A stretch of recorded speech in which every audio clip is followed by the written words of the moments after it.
अब तक तो फग्गू की हालत काफी पतली हो चुकी थी। डर के मारे उसका शरीर थर थर कांपे जा रहा था। बस गनीमत अभी तक इतनी थी कि पैंट गीला नहीं हुआ था। अब तो घुघरुओं की आवाजें लगातार आने लगी थी।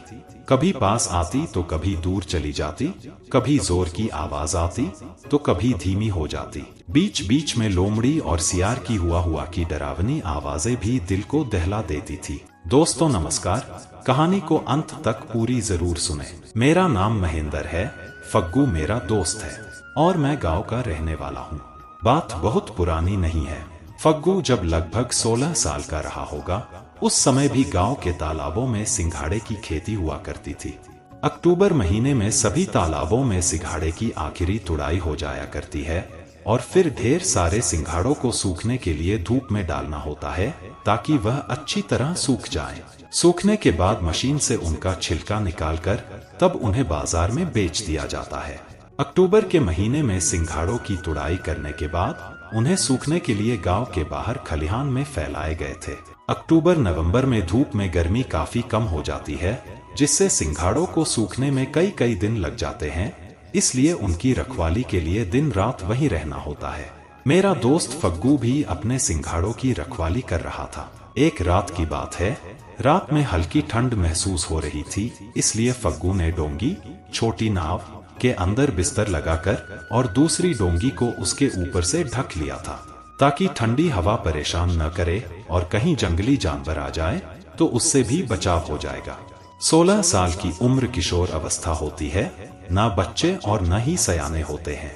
रात के अंधेरे में होने वाली हर आहट और आवाज मन में एक डर पैदा कर जाता है। वैसे भी रात को हर जंगली जीव, रात्रिचर प्राणी कई तरह की आवाजों से वातावरण को बहुत ही डरावना बना देते हैं, जिसमें उल्लू तो कई तरह की डरावनी आवाजें निकालता है। इन डरावनी आवाज को सुनकर बच्चा तो बच्चा, बड़ा आदमी भी डर जाता है। फिर बेचारा फग्गू तो 16 बरस का बच्चा ही था, फिर भी अपनी हिम्मत को समेटे हुए अपनी डोंगी में आंखें बंद करके आसपास होने वाली हरकतों और आहट को महसूस कर रहा था। लेटे लेटे काफी समय बीत गया था। रात के लगभग 12 बजे होंगे, तभी फग्गू के कान में घुघरू बजने की आवाजें सुनाई दी। रात का सन्नाटा और घुंघरू की आवाज सुन फग्गू के दिल की धड़कन मानो बेकाबू हो गई। डर की वजह से दिल इतनी जोर से धड़क रहा था कि मानो वह छाती को फाड़कर बाहर ही निकल आएगा। मरता क्या न करता। डर के मारे फग्गू अपनी सांसों को रोके हुए लेटा रहा। दोबारा फिर घुघरुओं की आवाज जोर से आने लगी।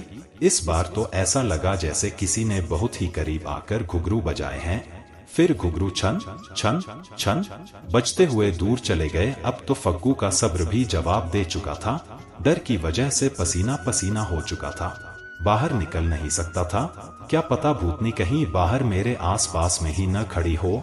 ये सब अभी दिमाग में चल ही रहा था कि अचानक से ऐसा लगा कि बहुत सारे घुघरू एक साथ बज रहे हैं, जैसे 2-3 भूतनी यही मेरे इर्द गिर्द ही नाच रही हों। अब तो घुघरुओं की आवाज के साथ साथ ऐसा लगा जैसे साथ में कोई गा भी रहा है। अब तक तो फग्गू की हालत काफी पतली हो चुकी थी। डर के मारे उसका शरीर थर थर कांपे जा रहा था। बस गनीमत अभी तक इतनी थी कि पैंट गीला नहीं हुआ था। अब तो घुघरुओं की आवाजें लगातार आने लगी। कभी पास आती तो कभी दूर चली जाती, कभी जोर की आवाज आती तो कभी धीमी हो जाती। बीच बीच में लोमड़ी और सियार की हुआ की डरावनी आवाजें भी दिल को दहला देती थी। फग्गू की नींद तो अब पूरी तरह से गायब ही हो चुकी थी। अब तो वह बस ईश्वर से मन ही मन यही प्रार्थना कर रहा था कि किसी तरह सवेरा हो जाए और हमारी जान बचे। अब घुघरुओं की आवाजों और डरावनी आवाजों के बीच चिड़ियों की भी आवाजें आनी शुरू हो गई थी। चिड़ियों की आवाज सुनकर फग्गू के दिल को थोड़ी तसल्ली हुई कि अब सवेरा होने वाला है। फग्गू ने दोनों डोंगी के बीच की दरार से हिम्मत करके बाहर के वातावरण का जायजा लिया। पूर्व दिशा में आसमान में थोड़ी थोड़ी लालिमा दिख रही थी। इसका मतलब था कि अब सवेरा होने ही वाला है। फग्गू की जान में जान आई।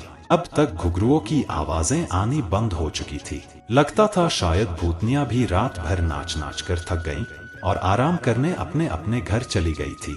थोड़ी ही देर में सारे पंछियों की आवाजें आने लगी। जाहिर सी बात थी कि अब सवेरा हो चुका है, लेकिन अभी भी फग्गू की हिम्मत बाहर निकलने की नहीं हो रही थी। तभी फग्गू का एक दोस्त वहां आ पहुंचा। उसने आवाज देकर फग्गू को बुलाया। फग्गू तुरंत अपने दोस्त को पहचान लिया, अपनी ऊपर वाली डोंगी को हटाकर बाहर आ गया। उसको इतना घबराया हुआ देखकर दोस्त बोला, क्या हुआ फग्गू, तू इतना घबराया हुआ क्यों है? फग्गू ने एक सांस में ही रात की सारी घटना को बयान कर दिया। दोस्त भी बहुत ही आश्चर्य में पड़ गया। अभी ये दोनों बातें कर ही रहे थे कि पूर्व दिशा से फिर घुघरुओं के बजने की आवाज आने लगी। दोनों चौंक गए। अब दो थे, डरने की कोई बात नहीं थी। दोनों ने उस दिशा में जाने का फैसला किया जहां से उन घुघरुओं की आवाज आ रही थी। दोनों चलते हुए थोड़ी दूर एक मिट्टी से बने छोटे से मकान के पास पहुंचे। घुघरुओं की आवाजें यहीं से आ रही थी।